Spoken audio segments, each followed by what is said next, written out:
பொதுக்குழு ஒரு பொதுக்கூட்டம் பப்ளிக் மீட்டிங். அதுல வந்து ராகுலும் தேஜஸ்வி யாதவும் ஒரே மேடையில உட்கார்ந்துருக்காங்க. உட்கார்ந்து இருக்கப்போ ராகுல் காந்தி வாக்கு திருட்டுன்னு முழங்கிட்டு இருக்காரு 1/2 மணி நேரமா. தேஜஸ்வி அதுக்கு போர் அடிச்சு போகுது. ஒரு ஸ்டேஜ்ல அவர் வந்து ராகுல் காந்தியை கூப்பிட்டு அன்எம்ப்ளாய்மெண்ட்டை பத்தி பேசுங்க, இதை பத்தி பேசுங்கன்னு சொல்றாரு. சொன்னதுக்கு அப்புறம் அவர் சொன்னதுக்கு 4 வார்த்தை இவர் ஏதோ பேசிட்டு இருக்காரு. சோ நேரேட்டிவ்ல முதல்ல ஒற்றுமை இல்லை. இது ஒன்று. இரண்டாவது, ரொம்ப பெரிய ஒரு ஸ்ட்ராட்டஜிக் பிளண்டர் எங்க பண்றாங்க அப்படின்னா, அதாவது ஆக்சுவலா தேஜஸ்வி யாதவ் ஸ்ட்ராட்டஜின்னு நினைச்சு ஒரு காரியம் பண்றாரு. அதுல ஒரு டு சம் எக்ஸ்டென்ட் ரொம்ப புத்திசாலித்தனமா பண்ணார். என்னன்னா, அந்த என்டிஏவுடைய மிகப்பெரிய பெர்மனன்ட் வாக்கு வங்கியில ஒண்ணு இபிசி ஓட்டு, அதாவது எக்ஸ்ட்ரீம்லி பேக்வர்ட் கிளாஸ் ஓட்டு, இபிசி ஓட்டு.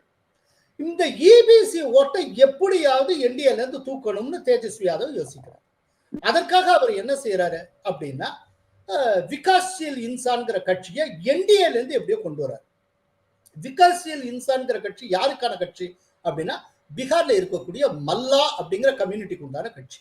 அது படகோட்டி சமூகம். எப்படி யூபியில வந்து படகோட்டி சமூகத்தை நிஷாத் அப்படிம்பாங்களோ அதே போல இங்க மல்லா.